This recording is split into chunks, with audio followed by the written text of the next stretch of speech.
New today, more drone sightings are being reported across several European countries, including a military base in Denmark.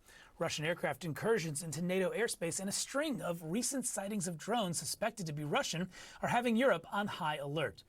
President Trump also saying this week that NATO should shoot down Russian military aircraft if they enter NATO airspace. The president has been increasingly pessimistic about the prospects for a peace agreement that would end the war in Ukraine. With us now is Kristine Berzina. She's Senior Fellow for U.S. Defense and Transatlantic Security at the German Marshall Fund, and she's in Washington right now.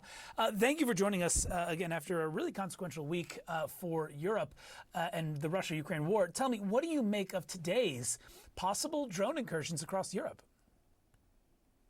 Russia isn't interested in backing down or showing NATO that it is weak. In fact, it is sustaining its airborne tests, assaults, depends on how you look at it, against NATO allies, especially in Europe. We also see some air concerns off of Alaska, with the U.S. also being concerned about Russia testing the airspace boundaries in the Pacific. This is a way for Russia perhaps to answer Trump's question of, well, is Russia a paper tiger? Russia doesn't want to be, and yet Russia isn't being able to do what it wants to do in Ukraine either. Well, I want to talk about one of the more stunning things that came in this storyline over the past few days. President Trump said in a social media post this week, "I think Ukraine, with the support of the European Union, is in a position to fight and win all of Ukraine back in its original form." So I feel like a lot of the conversation has been just the stunning 180 that sounds like from President Trump. But aside from that, what's your perspective on the feasibility to actually achieve that goal? It is going to be very hard for Ukraine to take back all of its territory, but not impossible. When you have a line that is so locked in, you have to understand that, especially on the Russian-held side, you have very significant minefields. And this will make it very difficult for anybody to really change that reality very much.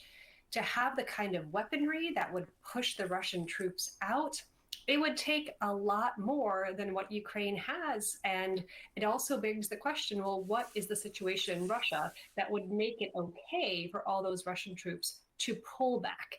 So understanding and assuming that there is still political stability in Russia, that Putin is still in charge, I don't see an easy way for Ukraine to get all of that land back. But should there be changes in Russia? Should the Putin regime not be especially stable? Should there be another attempt to shake up military leadership? Perhaps there could be openings. But again, the pure mechanics of taking that land back and making it usable again for the Ukrainian people, those are going to be very difficult. Well, along the same lines of tougher talk from President Trump, he went on to say this week that NATO should shoot down Russian planes if they enter NATO airspace. Secretary of State Marco Rubio later clarified it applies only if Russian jets are attacking. But I guess, do you think comments like this, comments like the one regarding Ukraine potentially taking back land, how is that hitting the ear of Vladimir Putin as this war goes on? President Trump is certainly being very provocative.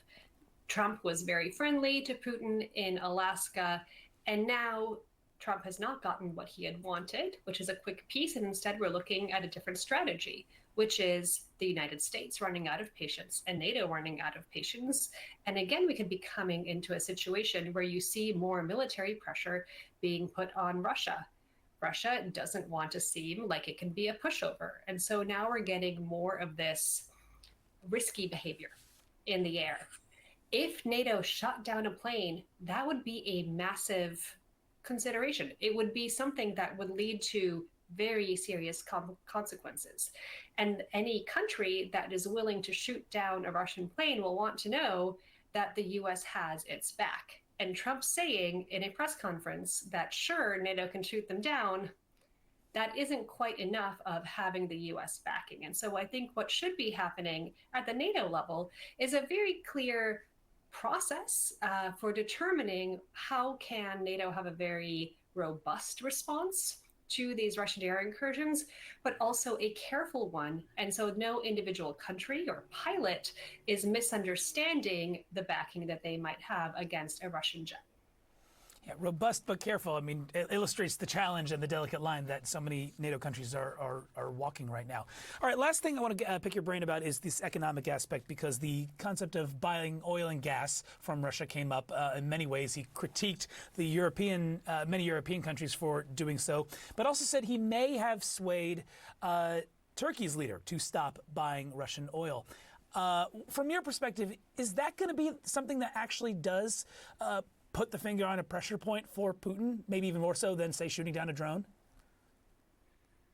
There are a lot of pressure points, and the economic ones are incredibly important. If countries stop buying Russian oil and gas, it's going to be very hard for Russia to maintain its war machine. It simply won't have the money to keep buying all the weaponry and paying all of the soldiers to keep fighting. And they're not fighting out of passion. They're fighting because it's a really good paycheck right now. If Turkey stops, if other Europeans stop, if globally it's going to be harder for Russia to find buyers, that's going to have, over the next months and over the next year, a very significant effect on the Russian war machine. But again, it's not any more or less important than the kind of red line NATO would draw by shooting down a plane or showing the fact that it's very serious about its airspace using other means.